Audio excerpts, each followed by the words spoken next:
ABK Matin, l'interview.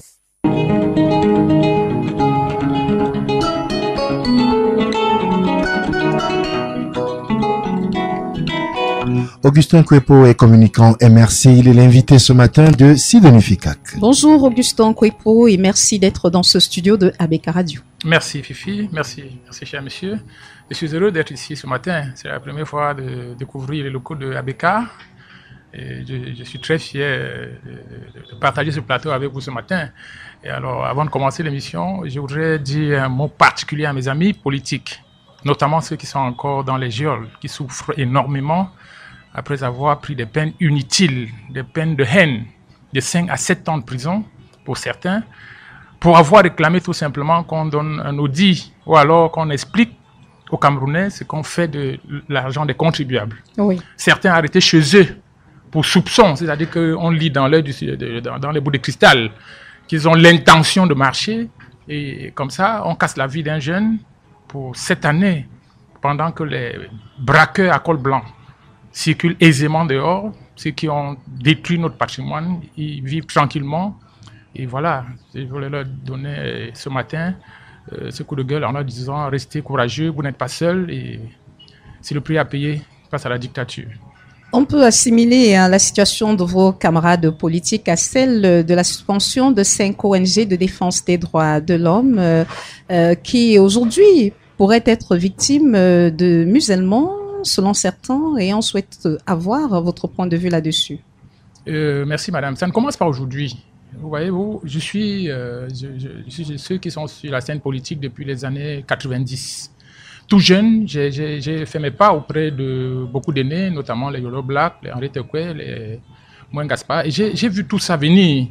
Je ne suis pas surpris de la réaction de ceux qui aujourd'hui veulent museler tout ce qui concerne les droits de l'homme. Vous considérez cela comme étant une tentative de musellement parce qu'on sait quand même qu'il y a des raisons qui ont été évoquées par le ministre de l'administration territoriale pour suspendre ces ONGO et les interdire simplement d'activités sur le territoire national?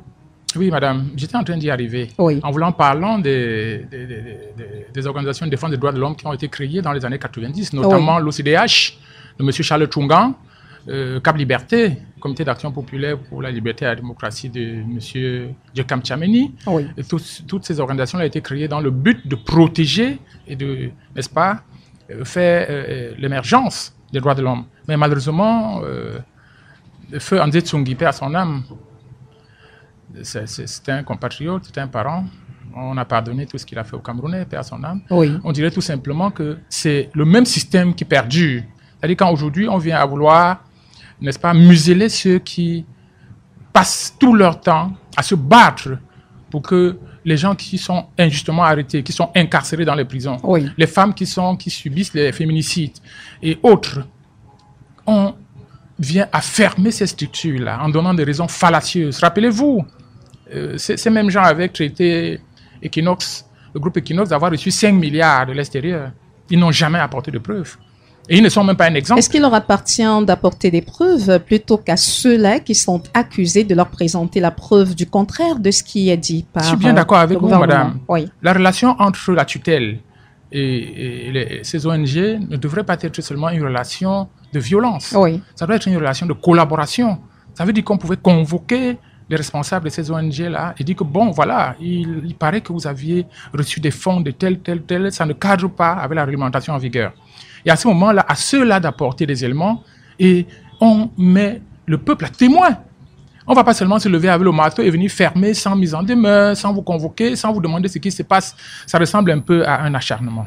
Sur la base des éléments, des rapports, des activités qui ont été menées sur le territoire par l'ensemble des 5 organisations qui ont été suspendues, le ministre de l'administration territoriale qui a tenu à faire le point lors d'une conférence de presse qu'il a présidée du côté de Yaoundé a bien dit qu'on s'est rendu compte que les activités oscillaient autour de 400 millions de francs CFA, mais ils se sont rendus compte que ces organisations ont reçu dans les 16 milliards de francs CFA sur une période bien déterminée et c'est dans le cadre de la lutte contre le blanchiment d'argent et les financements de terrorisme que ce type d'actions sont menées en prévision de ce que le Cameroun soit un terreau fertile pour ce type d'activité illégale.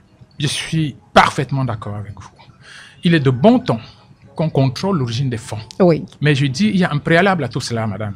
On ne peut pas venir à Abeka Radio dire, voilà, vous aviez tenu des propos assez vexatoires ou alors injurieux à l'endroit d'un ministre et vous bloquez la porte. Non.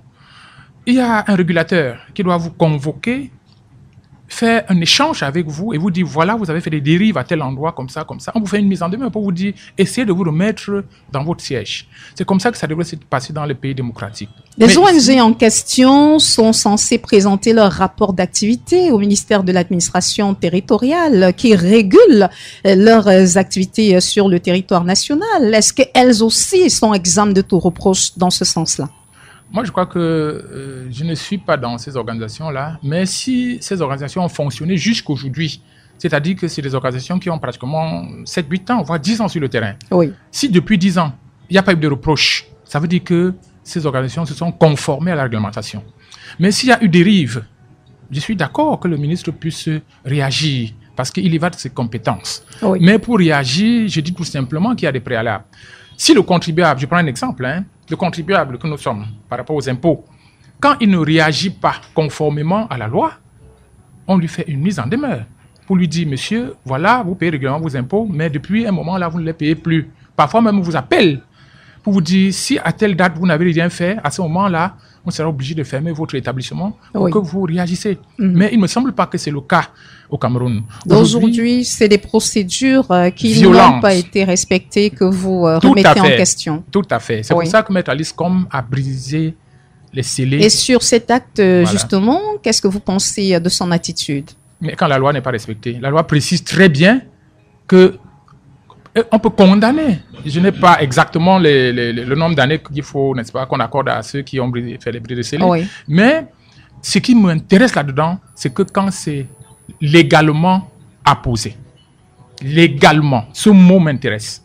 Si on a respecté la loi avant d'y arriver, je crois que notre patrie, notre matriarche, Madame Com, devrait subir les affres de la loi. Oui. Mais si c'est que c'est illégalement posé, ça veut dire que c'est un acte qui devrait même être...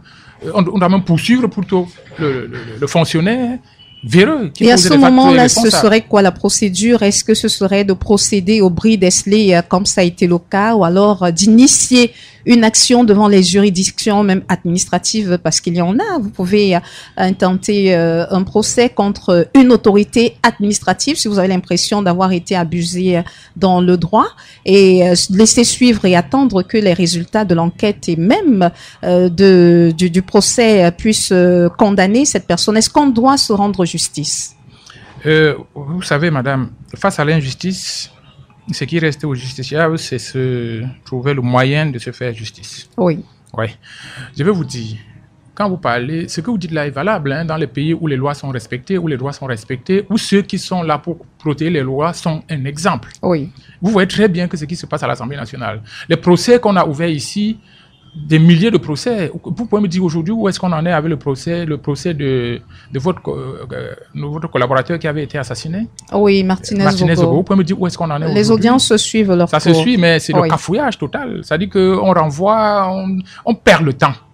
La vérité est là, mais on joue au dilatoire, on joue au Cameroun. Nous connaissons que quand on ouvre une enquête, elle ne finit jamais. Raison de plus pour se faire justice soi-même. Bon, je comprenais, c'est pas de gaieté de cœur que je le dis, mais quand on accumule des frustrations à un niveau, ça devient de l'exaspération.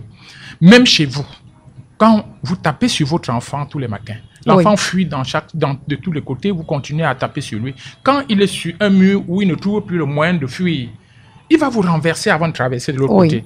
Donc, comprenez la réaction des Camerounais aujourd'hui. C'est-à-dire qu'on s'est conformé à la loi. On s'est plié. On est resté dans le tunnel pour chercher le bout là-bas. On a plié les manches. On a retroussé les pantalons. On a fait tout ce qu'on nous a demandé pour montrer que nous sommes des républicains. Nous voulons respecter la loi.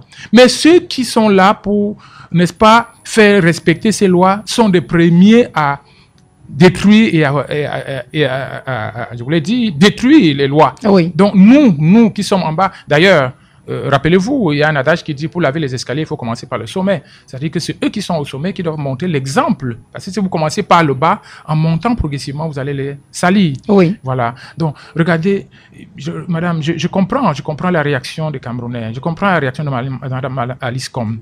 C'est tout le temps qu'elle interpelle le chef de l'État, qu'elle interpelle les administrateurs pour leur dire, voilà les dérives, on leur montre ça tous les jours. Oui. Ils ne disent rien. Mais finalement, vous voulez qu'on se creuse la terre pour entrer? Non. Et sur le refus de déférer à la convocation du préfet du département du Vouri? Oh bon, elle a ses raisons propres. Hein. Moi, je ne peux pas... Vous savez, les personnes de cet âge-là ont beaucoup de bobos. Oui. Peut-être ça peut être un problème de santé. D'ailleurs, elle a fait remarquer qu'elle ne peut pas gravir les escaliers jusqu'au 3e ou 4e étage pour aller voir le préfet. Moi, je crois qu'elle a des collaborateurs. On aurait mieux fait peut-être de convoquer plus jeunes puisque dans cette institution, elle n'est pas seule. Bon, c'est vrai que c'est elle qui a fait le bris de scellé. Justement, c'est elle qui a fait le bris de scellé. Tout à fait, c'est elle qui a fait le bris de scellé. Mais bon, de toutes les façons, je crois que Madame Alice Com est assez responsable. Elle sait ce qu'elle a fait. Oui. Et elle attend les conséquences. Tout Elle attend les conséquences et le préfet du département du Vouri considère cet acte comme étant un acte de bravoure, un acte de défiance de la part de Maître Alice Com. C'est le cas pour vous? Vous pensez que c'est un acte de défiance à l'endroit de l'État du Cameroun ou ses représentants? Non, pas du tout. Moi, je ne crois pas que c'est un acte de défiance. D'ailleurs, qu'elle a fait une correspondance dans laquelle elle précisait que, bon, voilà, compte tenu de son âge, elle ne peut pas monter les escaliers. Oui, c'est un respect déjà. Oui. Elle a dit à ce monsieur le parcours qu'elle a eu pour ce pays. Oui. Je crois que nous devons avoir ce minimum de respect pour les gens qui ont bâti cette nation au point où nous en sommes là aujourd'hui. Il ne faudrait pas que nous soyons seulement à rejeter, à abandonner ceux qui meurent dehors, à abandonner tous ceux qui ont travaillé pour ce pays pour qu'on soit debout. Oui. Maintenant, dire que c'est un acte de défiance, je dis non. C'est un acte qui montre effectivement que quand la loi n'est pas respectée, vous aussi ne devriez pas la respecter. Voilà. Si c'est vous qui nous dites, avant d'entrer dans cette maison, oui, déchaussez-vous parce que le sol est propre, il y a la moquette. Soyez l'exemple vous-même en nous disant de nous déchausser. Déchaussez-vous d'abord. Nous-mêmes, on va suivre. Mais si vous ne déchaussez pas, vous entrez avec les bottes. Mais là, on se retrouve dans un contexte où c'est la guerre pratiquement. Est-ce que c'est parce que certains s'inscrivent en faux contre ce qui est défini par la loi que vous devez les suivre dans ce sens-là, quand bien même vous serez conscient de ce que, en les suivant, vous n'êtes pas sur le droit chemin? Je ne sais pas ce que vous appelez le droit chemin, madame. Le droit chemin, c'est le chemin de la loi, c'est le chemin de la justice. Or, quand la justice est piétinée dès le départ par celui qui vient imposer la justice, alors le justiciable lui-même se met dans la même assiette. On serait dans un environnement où c'est la jungle qui prévaut désormais, Monsieur Augustin Kouepo. On va sortir de cette question de la suspension de 5 ONG de défense des droits de l'homme, dont l'affaire se poursuit avec la convocation de Maître Alice Com le 16 décembre prochain du côté de la préfecture pour parler d'une autre affaire qui est importante pour nous, la longévité au poste ministériel dans notre pays. On se souvient que le 4 janvier 2004, il y a 4 ministres particulièrement qui étaient nommés: Jacques Famondongo, ministre de l'Enseignement supérieur, Madeleine Tuenté, ministre de la Recherche scientifique et de l'Innovation, et les Pierre, ministre de l'Environnement, de la Protection de la Nature et du Développement durable, Luc Magloire Bargatanga, ministre du Commerce. Nous en sommes déjà 20 ans passés à la tête de ces différents départements ministériels et pour de nombreux acteurs de la scène politique et même économique, ils trouvent que c'est contre-productif pour notre pays d'avoir des dirigeants qui peuvent rester pendant 20 ans à la tête d'un département ministériel. Ils ne peuvent plus permettre à ces départements de pouvoir avancer vers le développement. Très bien, madame. Vous voyez, nous sortons d'un sujet dont on parle du respect de la loi. Oui. Vous voyez, il y a des entreprises au Cameroun où les fonctionnaires ils sont comme responsables depuis plus d'une vingtaine d'années. Oui. Pourtant, la loi est claire. La loi camerounaise précise parle de direction générale, oui. Voilà. Il y a un certain nombre d'années qu'il faut mettre et vous ne pouvez pas dépasser cela. Oui. Pas plus de 9 ans. Pas plus de 9 ans. Il y en a qui sont à 20 ans, 25 ans et ils sont là, tranquilles. Même le bon sens, même s'il n'y a pas de loi, le bon sens voudrait que quand on vous installe quelque part, madame, comme responsable, vous avez un cahier de charges, vous avez des objectifs à atteindre. Quand, au fil des années, vous dégringolez plutôt, C'est-à-dire qu'au lieu d'atteindre les objectifs assignés, vous dégringolez, vous montrez des failles, vous montrez des signes de pillage, et de salaires non payés, n'est-ce pas, de décrépitude et tout ça, et on vous maintient à des postes pendant 20 ans. Ça devient comme si, ça ressemble un peu à la monarchie, on dirait nous sommes au Moyen-Âge. Parce que dans aucun État au monde, on ne peut maintenir un ministre dans une structure, dans un ministère pendant plus de 20 ans. Ce serait ça le problème du Cameroun aujourd'hui, le fait que le Cameroun ait du mal à décoller sur de nombreux plans? Le Cameroun, en réalité, est sinistré. Le Cameroun est sinistré par ses dirigeants. Parce que, comme je viens de vous le dire, ils n'ont pas l'obligation de résultat. Le résultat qu'on attend d'eux, c'est de, n'est-ce pas, faire des messes pour leur créateur. La seule personne qui vaut pour eux, pour les responsables, là, c'est leur créateur. C'est-à-dire que faire tout et tout pour blanchir l'image de leur créateur et non regarder les problèmes de population et non regarder les problèmes des citoyens qui sont dans une précarité intenable. Les ministres s'arrangent à ce que, même à 95 ans, qu'un homme qui n'a plus biologiquement toutes ses capacités humaines continue à rester sur la chaise pour protéger les intérêts des gens que je ne saurais qualifier. Donc vous voyez, quand on est face à une situation comme celle-là, rappelez-vous, on a dit ici dans ce pays que nous, vous et nous, étions le fer de lance de la nation. Oui. Moi, j'ai 60 ans. Et j'ai écouté ce langage il y a plus de 20 ans. Je suis à l'âge de la retraite déjà. Je suis à la retraite sans jamais été utile à ma nation. Peut-être dans l'informel. Alors, ces gens qui nous tiennent ce genre de langage-là, je risque de dire que c'est des boulangers. Parce qu'ils promettent des choses qu'ils n'ont jamais fait. Ils ne pensent pas à renouveler. Ils ont parlé de changement générationnel. C'est oui. ça? Où est la nouvelle génération qui est arrivée aux affaires? Montrez-moi un seul jeune de 30 ans.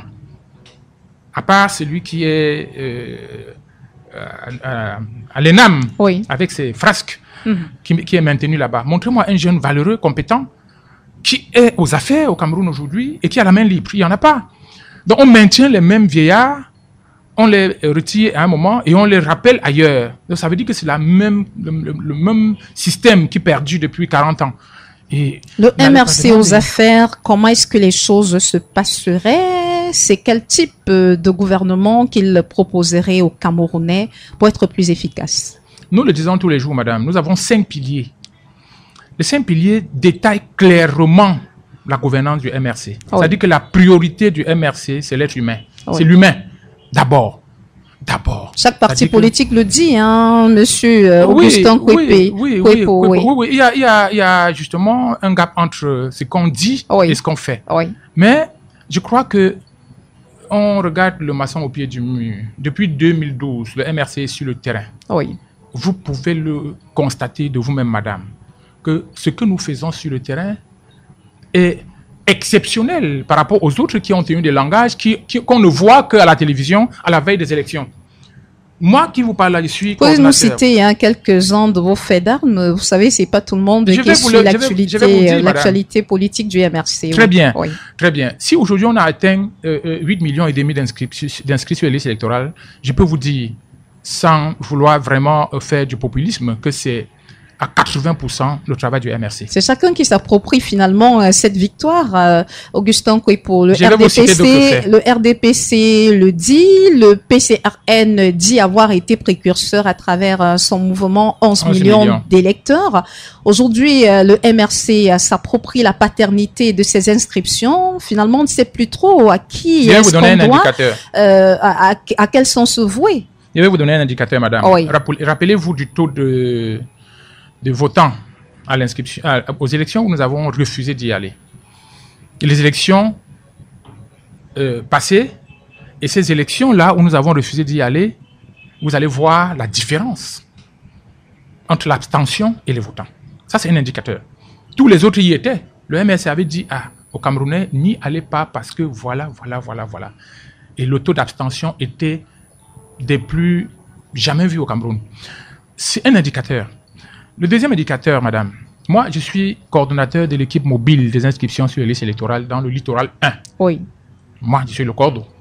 Et j'ai un groupe de plus d'une vingtaine de jeunes Ça, je vous parle là sans vouloir, n'est-ce pas, faire de la politique politicienne. À l'entame de nos travaux, parce que nous travaillons de janvier à août, dès la fermeture des bureaux de vote, des inscriptions sur les listes électorales, le temps pour moi, en fin août, pour reprendre en janvier, comme le 2 janvier là, vous allez nous voir sur le terrain. Oui. Nous n'attendons pas qu'on nous dise que voilà, on a ouvert les bureaux. Nous respectons la loi. À partir du 2 janvier, nous allons dire à Elekam, nous sommes prêts tel jour, on descend dans quel quartier, parce que c'est eux qui font généralement le programme. Et donc, je vous disais que nous avons, au début de nos travaux, les jeunes étaient très désintéressés parce qu'ils sont complètement certains, d'autres à 100%, que les élections au Cameroun ne valent pas la peine. Mais nous leur avons expliqué que si nous atteignions un chiffre critique, on peut réussir à basculer la donne. Parce que voler dans une maison où il y a 5000 personnes et dans une autre où il y a 10 personnes, vous comprenez directement la différence. Oui. Alors, au jour d'aujourd'hui, avant la fermeture des bureaux de vote, la dernière fois là, d'arrêter avec les élections d'inscription, nous avons constaté qu'il y avait un déferlement. On a dit que c'est nous qui étions en train de harceler les citoyens, mais c'était le contraire. On nous harcelait plutôt. Les jeunes ont dit, vous ne fermez pas les bureaux de vote d'inscription sans que nous ayons nos cas. Et voilà, après que les Camerounais se sont donné la peine de s'inscrire comme ça, quelques temps après, quelqu'un se lève bonnement de son bureau climatisé payé par les impôts des Camerounais pour dire 120 000 Camerounais ne sont pas inscrits parce qu'on ne retrouve pas leur... 130 000. 120 000. 120 000, on ne retrouve pas les empreintes. Oui. Vous voyez comment nous vivons dans un état bananier.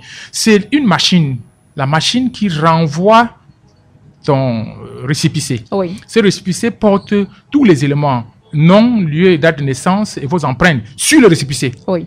Or, on vient nous dire une incongruité que la même machine qui a imprimé votre empreinte digitale sur le récépissé ne retrouve pas dans la machine le récépissé, l'empreinte. Vous ne trouvez pas que c'est très grossier, ça, madame? Bon, ça a été corrigé, ça a été rectifié. Voilà le travail du MRC. Oui. Aucun parti politique ne s'est levé. Vous avez demandé les indices, je vous en donne là. Aucun parti politique ne s'est levé pour dénoncer cette situation. Le professeur Kamto a dénoncé avec les chiffres en disant que voilà. Et tout temps au but, ils sont revenus à leur bêtise. Maintenant, vous avez parlé de faits d'âme. Allez dans le nord, dans l'extrême nord, dans le grand nord, vous allez voir le MRC, à travers le professeur Maurice Kamto, nous avons offert plus d'une vingtaine de forages à nos compatriotes. Malgré qu'en le faisant, les petites mains de la dictature empêchent aux populations de bénéficier de l'eau potable. Écoutez où est-ce que la cupidité, la méchanceté des hommes peut arriver. C'est-à-dire qu'on vous donne des forages dans la zone où on ne trouve pas de l'eau à boire. Il y a des flaques d'eau qu'on profite quand il a plu. Il y a des petites flaques d'eau qui se créent, où les bêtes se servent, où quelques enfants viennent se servir parce que quand on a extrêmement soif, toute eau est buvable. Oui. À ce moment-là, dans l'élan de solidarité que le professeur Kamto a toujours impulsé au MRC, il exige de certains de ses collaborateurs de cibler les zones les plus difficiles. Oui. Et il se donne la peine de venir faire les forages pour que les populations puissent avoir de l'eau potable.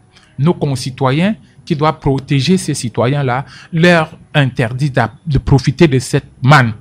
Vous comprenez, madame? Voilà les faits d'âme. En fait, vous ne pourrez pas tous les citer dans le cadre de cet entretien. Oui, on suppose qu'il y en a. On a la faiblesse de vous faire confiance et de penser qu'il y en a énormément. Maintenant, le MRC aux affaires, les nominations à des postes ministériels se feraient après combien de temps? Ce serait quoi pour vous la durée idéale pour qu'on ait un ministre qui soit productif au top de sa forme pendant qu'il exerce son magistère? Le MRC a généralement tenu un langage assez militant. Oui. C'est ce qu'on appelle les amis politiques.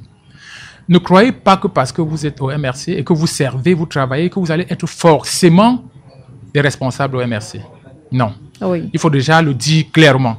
Au MRC, on recherche les compétences. Et on a les compétences partout au Cameroun. Même dans le RDPC, il y a les compétences. Oui. Ça, il faut le dire clairement. Ce sera un gouvernement d'ouverture. Ça dit que nous recherchons, le MRC, sa vision, sa philosophie, c'est la recherche des compétences pour construire un Cameroun prospère pour tous. Oui. Même si nous retrouvons des compétences dans le RDPC et qu'ils sont disponibles à servir la nation, on le fera avec eux. Voilà. C'est pour ça que nous disons que la chasse aux sorcières, ce n'est pas au MRC. Nous ne prenons pas le pouvoir pour, n'est-ce pas, dire non, tous ceux qui ont participé à détruire le Cameroun vont être pourchassés et assassinés. Non. Nous disons, nous faisons la paix. Nous montrons aux Camerounais qu'il est plus bon de faire la paix que de faire la guerre. Oui. Nous allons prendre toutes les valeurs pour construire le Cameroun. Et maintenant, parlant du temps que les responsables mettraient aux affaires, je crois que dans toute institution sérieuse, on vous donne un cahier de charges. Oui. Si vous respectez le cahier de charges et si vos résultats sont excellents, il n'y a pas de raison qu'on vous enlève. On peut vous donner d'autres travaux plus importants ailleurs. Et l'essentiel, c'est que le résultat permette à ce que le Cameroun sorte du bourbier dans lequel nous sommes introduits depuis 42 ans. Oui. Parlons de l'adoption du budget de l'État pour l'exercice 2025. Est-ce qu'on peut comprendre que tous les projets de loi aient été validés sans qu'il y ait eu de débat profond sur les questions évoquées, sur les préoccupations mises sur la table par les députés à l'Assemblée nationale? Logiquement, madame, pensez-vous vraiment que la loi prévoit qu'on donne les projets de loi, qu'on les fasse connaître aux députés 15 jours avant la convocation de leur réunion? Je vais appeler ça comme ça. Mais quand on vient le faire à la veille, avec un document volumineux comme celui-là, aux gens qui ont certains 75, 80, 90 ans, ils vont prendre quel temps pour décortiquer et comprendre ce qu'il y a là-dedans? Même les jeunes comme les Cabral Libi et autres, les honorables Adamo Colpit, Nietzsche Jean-Michel, le plus jeune de Loum, comment on l'appelle bon, excusez-moi, j'ai oublié le nom, mais bon, il y a quelques jeunes quand même. Mais malheureusement, ils n'ont pas le temps de regarder, de voir qu'est-ce qu'on est en train de mettre en actif pour la vie des Camerounais. Ça veut dire que c'est une chambre qui se réunit pour applaudir. Tous ces documents-là sont faits d'avance. Le milieu le plus restreint du RDPC le fait dans les antichambres. Ils viennent donner pour faire un simulacre aux yeux du monde, que la représentation diplomatique valide tout simplement parce que c'est constitué à 90% des mêmes gens. Donc, comprenez avec moi que c'est un fiasco. Ce qu'ils font là, ce n'est pas du tout pour l'intérêt du peuple. Est-ce que vous pensez que ce soit nécessaire de continuer à organiser cette session plénière du mois de novembre qui est consacrée à l'examen et la validation du budget si au finish, on sait déjà que les dés sont pipés à l'avance, que tout est joué à l'avance? On organise. Est-ce qu'il faut continuer à organiser cela? Au vu des résultats, on devrait même dissoudre cette chambre. Mais le MRC compte prendre part aux prochaines élections législatives. Si cette chambre venait à être dissoute, est-ce qu'on aurait des députés MRC à l'Assemblée nationale? Mais dissoudre ne veut dire pas qu'on ne peut pas reconstituer. On dissout une chambre qui est nulle. Tant que le MRC arrivera, tant que la chambre on réhabilite regardez le résultat sur 40 ans, madame. Montrez-moi un seul député du RDPC qui s'est levé pour prendre le micro et dénoncer ne serait-ce que l'état d'Europe. Après tout, c'est eux qui sont majoritaires et c'est eux qui sont au pouvoir. Quand ils sont majoritaires, ça veut dire Est-ce qu'ils doivent critiquer l'action du gouvernement qui est en fait celui qui implémente la politique qui est celle de leur parti politique? Bien entendu, madame. Ils sont les représentants du peuple. Ils ne sont pas les représentants du gouvernement. Le gouvernement est nommé par l'exécutif. Eux, ils sont le pouvoir législatif. C'est eux qui sont l'émanation du peuple. Donc, en réalité, ils défendent le peuple. Et quand un député est à l'Assemblée nationale, il laisse la casquette de son parti, il devient un député de la nation. Ça veut dire qu'il est là pour l'intérêt de la nation. Donc, je vous disais tantôt qu'un seul sur les 160 qui représentent la base du RDPC, j'ai jamais vu un seul prendre le micro pour dénoncer l'état piteux de nos routes. Et on a quand même qui l'ont quelquefois fait. Hein. Alors, on sait ce que ça leur a coûté. Non. Montrez-moi un exemple, madame. Ceux qui viennent là-bas parfois faire le one-man show, c'est quand peut-être ce qu'ils attendent comme marché public n'a pas été respecté. Et bien, ils viennent faire un peu de bruit pour qu'on sente que si on ne fait rien, ils vont continuer à bavarder. Mais ça ne s'arrête que là. Quelles sont les actions réelles qu'ils ont posées? Ils peuvent bloquer l'Assemblée nationale. On en a vu ailleurs. Il y a des gens qui disent, non, regardez ce qui vient de se passer en France. On a dit à Macron, si ça ne se passe pas comme les citoyens français ont voulu, alors là, on te met en difficulté. Et là, aujourd'hui, il est en difficulté. Voilà comment ceux qui sont l'émanation du peuple agissent. Mais tous ces gens-là, qu'on dit être les députés, qui représentent le peuple, ne sont que les personnalités ressources. Qu'on pique dans chaque village, on les appelle les personnalités ressources de ce département ou de cet arrondissement. Ils vivent à Yaoundé. Ils ne connaissent même pas la réalité du terrain dans lequel on va dire qu'ils sont élus. Est-ce que vous pensez que les députés de l'opposition qui sont moins nombreux, ça on le sait, posent également des actions qui vont dans le sens de la défense des intérêts des populations? Quelques-uns font des efforts. Sincèrement, vous allez voir des jeunes quand même qui essayent devant cette marmite à crabe de se battre. Mais malheureusement, leur combat est presque noyé dans un océan de décrépitude. Vous comprenez, madame? Ils font des efforts, mais ça reste en bas, complètement en bas. Ça ne peut pas émerger parce que le poids des ancêtres qui sont assis là-bas pèse énormément sur ces enfants. Ils ne peuvent rien faire. Pour sortir de notre entretien, baisse des prix du ciment, est-ce qu'on peut considérer cela comme étant une bonne nouvelle ou alors cela devrait s'appliquer aux denrées de première nécessité? Combien de citoyens conçus aujourd'hui? Ceux qui conçus, c'est les gens qui ont déjà les moyens. Je ne peux pas dire que baisser, c'est une mauvaise chose, c'est bien. Mais quel impact ça peut avoir sur la souffrance des Camerounais aujourd'hui? 90% des gens ne pensent même pas à obtenir un terrain. Déjà, ils n'en ont même pas les moyens de s'obtenir un terrain. Ils cherchent à sortir et ceux qui ne sortent pas cherchent à vivre. C'est-à-dire que comment s'en sortir avec un bout de pain à midi et un autre bout de pain le soir. Le problème de construction de terrain, c'est même pas un rêve pour eux, même pas un rêve. Donc, je dis, ça, c'est des petites actions qu'on pose comme ça pour essayer de faire croire aux Camerounais que, bon, on pense à vous. Non. Si on veut donner du sourire aux Camerounais, qu'on commence par baisser le train de vie de ceux qui nous gouvernent depuis 42 ans. Qu'on arrête de payer des voitures de 80 millions aux gens qui sont plus proches de la mort que de la vie. Parce que quand quelqu'un atteint 80 ans, 85 ans, 90 ans, qu'on le veuille ou pas, il est plus proche du cercueil que de la joie. Donc, qu'on arrête de nous faire croire que c'est vous et moi, c'est le jeune Camerounais qui n'a pas d'emploi, qui va payer les impôts, alors que le ministre est dans une voiture de 80 millions. Il a un salaire en nature, il ne paye pas sa maison, il ne paye pas l'eau, il ne paye pas la lumière. Tout est payé par l'argent du contribuable. Il ne déclare pas ses impôts. Ces biens qui devraient être déclarés avant d'entrer en fonction ne sont pas connus. Maintenant, là, on vient enlever 100 francs ou 200 francs sur le ciment. C'est pour faire quelle faveur à qui? Quel est le jeune qui va construire parce qu'on a enlevé 200 francs ou 300 francs sur le ciment? Ça, c'est du bluff, une fois de plus. Merci, Augustin Kouepo, d'avoir répondu à nos questions sur l'émission Abeka Matin. Je vous dis merci également, madame. Et je serai toujours heureux de revenir ici parce que vraiment, le plateau, il est chaleureux. Merci. Merci. Augustin Kouepo est communicant MRC. Il était l'invité de Sidonie Fikak ce matin.